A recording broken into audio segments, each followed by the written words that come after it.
Your car may become stuck in park for a variety of reasons. Minor annoyances include things like the Pawl being under more pressure. However, a much more serious problem would be something like a broken transmission shaft cable. In this video, we'll go over 8 typical causes for why a car won't shift out of park, how to fix them, and an estimate the cost to fix this issue. It's Max the Car Guy. Subscribe and let's get started.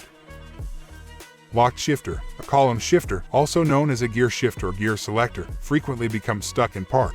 It is so typical that auto engineers have created a manual release switch just for it.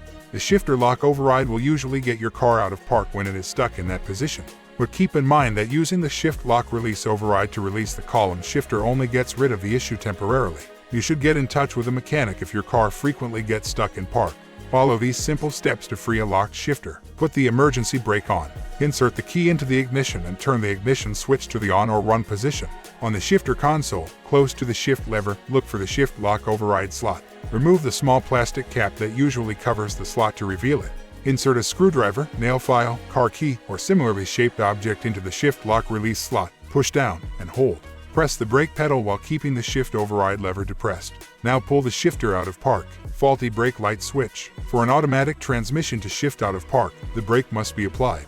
A broken brake light switch guarantees a stuck shifter catastrophe, and blown fuse in the brake light switch is another potential offender. Fortunately, this is simple to diagnose on your own.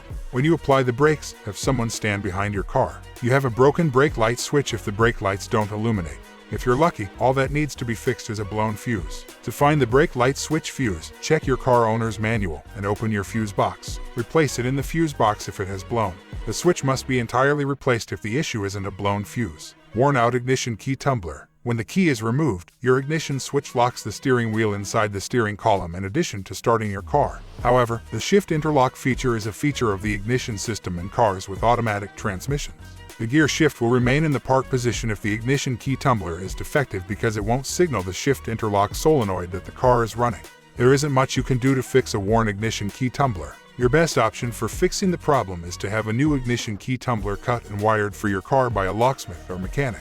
Increased Pawl pressure on an incline. On a steep incline, applying the parking brake can put more pressure than usual on the parking Pawl. It wedges itself into the parking gear in this circumstance. It might be more difficult to change gears out of park because of this extra weight and pressure. There is only one thing you can do in this situation, and that is to release the parking Pawl's tension on the parking brake.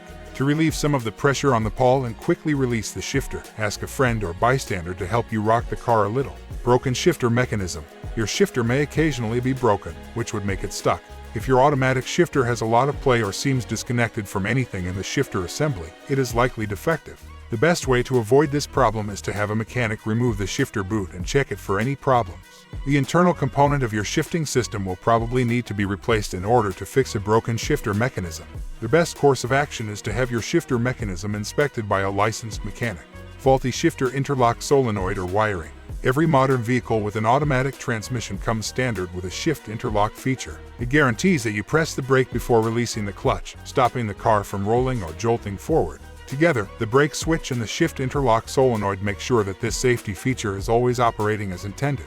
The wiring may be harmed or disconnected if the shift interlock solenoid is functional. Sadly, a shift lock solenoid is frequently beyond repair and must be replaced. A skilled mechanic would disconnect the vehicle's battery to accomplish this. Eliminate the faulty shift solenoid. Replace the shift lock solenoid with a new one. Replug the battery in. Test the new shift interlock in the field. Broken transmission shift cable. One cable runs through the shifter assembly and connects your automatic transmission's gear shifter to the transmission. A gear selector is made more difficult if the shift cable is broken. Usually, overstretching or a broken cable keeper will cause this cable to break. An expert mechanic can tighten your transmission shift cable if it is only loose and not broken. Unfortunately, the cable needs to be completely replaced if it has snapped or warped. Low transmission fluid. When the transmission fluid in your automatic car is low, shifting from park to drive may be challenging or even impossible in some circumstances. Your shifter will probably become stuck in park as a result of this. To solve this issue, replenish the fluid in your automatic transmission. Cost to fix. Here are some ballpark figures for the price of labor for your expected auto repairs or replacements. Replacement of the brake light switch, $75 to $100. Locate and repair an open electrical circuit, $80 to $100. Shift interlock solenoid replacement, $140 to $200. Repair of a broken ignition switch, $135 to $250. Replacement ignition key tumblers, 50 to 250. Automatic transmission shift cable replacement, 300 to 350. Hope the information was helpful for you. If so, please press the like button and subscribe to the channel.